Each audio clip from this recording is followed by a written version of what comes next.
Hello, everybody.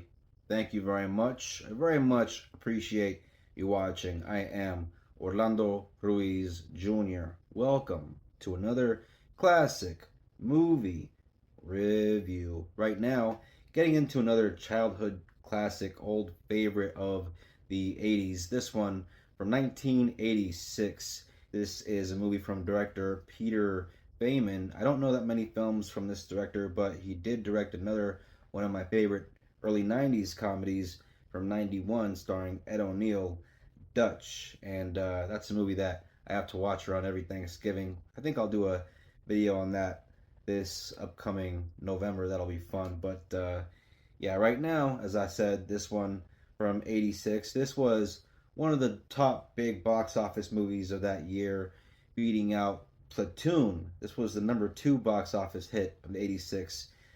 Couldn't get that number 1 spot. That belonged to Top Gun. But yeah, either way, this is an 80s classic. I am talking about Crocodile Dundee. The film stars Paul Hogan, kind of like how Jim Varney got his start in commercials and then later on segued into movies, but he would pop up in these commercials as his earnest character going, "Hey Vern," and got famous for it. A similar thing kind of happened with Paul Hogan, the star of this film. In 84, I believe, he was doing commercials that were very popular for Australian tourism, and he'd be on camera saying, "Have another shrimp on the Barbie." And, that really, I guess, made an impression. In the film, Paul Hogan plays Michael J. Crocodile Dundee, a very likable, down to earth, tough bloke, also a bit of a softy at heart, has a great sense of humor, and also is a friend to animals and nature, and has a bit of a mysterious background, possibly raised by Aborigines. And you also have Sue Charlton, the character played by Linda Kozlowski. At the very beginning of the movie, Sue, who is a reporter in New York City, hears a story that happened in Australia about a man bitten by a crocodile, maybe had his leg bitten off, and she becomes kind of fascinated by the whole thing because she hears about how he survived the attack and wants to basically go to Australia and find out what really happened and meet the guy. Also in the film, you have the character of Wally, played by actor John Mayon, who is basically Mick's right hand man and best bud. And you can get a sense that these guys have a bit of a history, and definitely one of the best characters just because he's such a nice guy, very nice old guy. Mick and Sue say goodbye to Wally, and then they both go off on their own little trip so that Mick can take Sue on a little tour of the bush, basically. And Sue really kind of underestimates the bush to the point where it's almost at her detriment. It isn't very long before there are sparks flying between these two characters. There is palpable sexual tension throughout and just great chemistry between the two of them. Just the two of them in a scene together, there is like this electricity in the air between them. I don't know. I mean, I guess that's why eventually in real life they did get hitched, and these two were married for like 20 years. And that romance must have been very, very real from the beginning, and you can feel it when you watch the movie. And so, yeah, her character is, of course, engaged, and so she has to, of course, kind of keep herself at bay a bit while she's out there in the bush and beginning to fall for Mick Dundee. She gets the idea of when she goes back, it would be nice for him to see what civilization is like, and what would it be like if Mick came to New York City, as a nice kind of a capper to the story. And so he does decide in the end, because he's starting to like her, he follows her to New York City. And so from that point out, she's no longer the fish out of water. Now he's the fish out of water, and that's where some of the best comedy in the movie comes out of. And the more we as the audience spend time with Mick, we find out more and more things about him that, are really great character traits. Like he, believes in, chivalry and, not cursing in front of the lady and all that. And, he has some odd manners when it comes to handshaking with, certain people.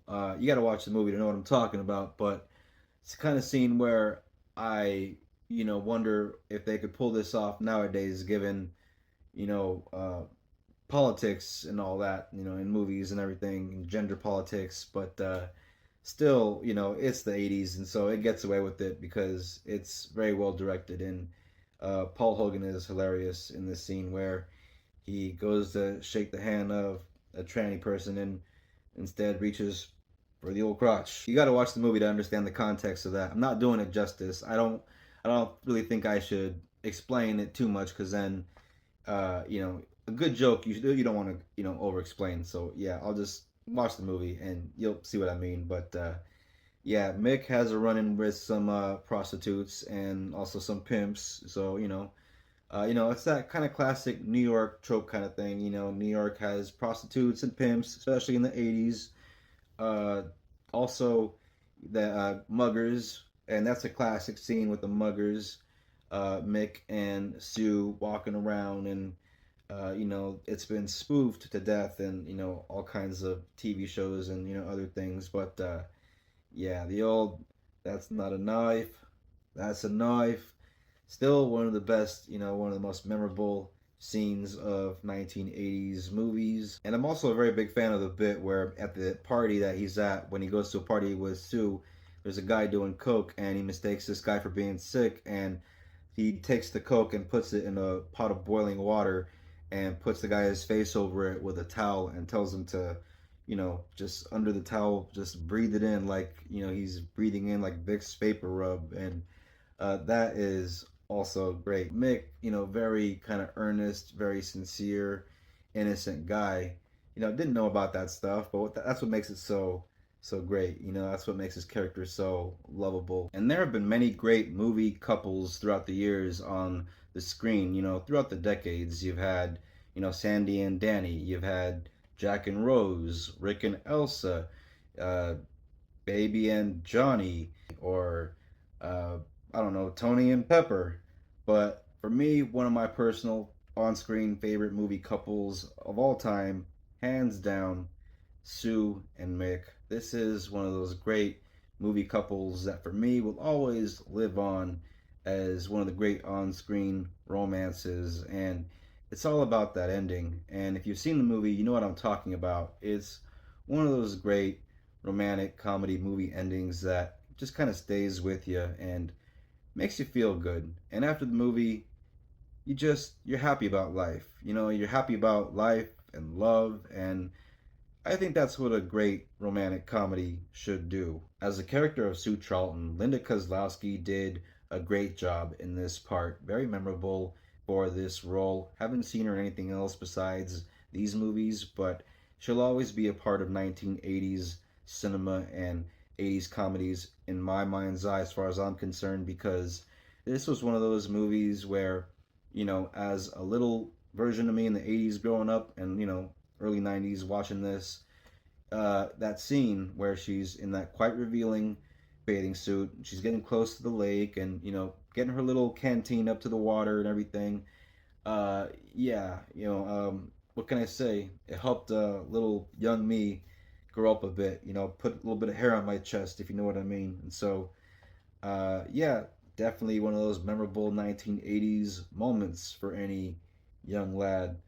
And, Paul Hogan, the guy will always be Mick J. Crocodile Dundee as far as I'm concerned. Crocodile Dundee from 1986, 4 stars. This is one of those movies that I'm sure you can find on streaming, but those of you that know me, and if you know me well, you know I'm a physical media kind of guy. I got my DVD right here that is the original poster. So I feel very fortunate to have a movie cover, a DVD for that matter, that has the original cover that you would get like back in the day on the VHS. So I think that's pretty cool. And for me, for someone like me, that's worth something. If you're into 1980s movies, if you like romantic comedies, if you're into 1980s romantic comedies with a dash of adventure flavor mixed in, definitely check this one out. It's one of those great gems of the '80s that you gotta watch, especially if you're a fan of '80s flicks and romantic comedies in general. Crocodile Dundee, it is a great time. Thank you all very much for watching this classic movie review. I very much appreciate it. If you're into the classics, if you're into movies, if you're into this kind of thing, if you're new to the channel, subscribe. Hit the bell for notifications for more reviews coming out from me soon. If you're a returning viewer, I thank you for your views, supports, comments. The few of you that do comment, I appreciate. And the few of you that watch, I appreciate.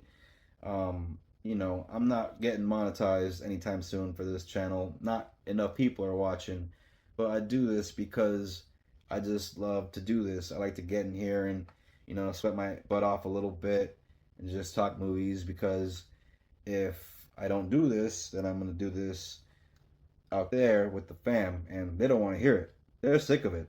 So you're all I got left. I don't really care if they're not paying me. YouTube, fuck it. I got a job anyways. I do this for fun. Know what I'm saying? But yeah, appreciate you watching. Take care of each other. And, go ahead and, hit all the things, the buttons, like, comment, all that stuff. I'll see you guys in the next classic movie review. Everybody, peace out. God bless.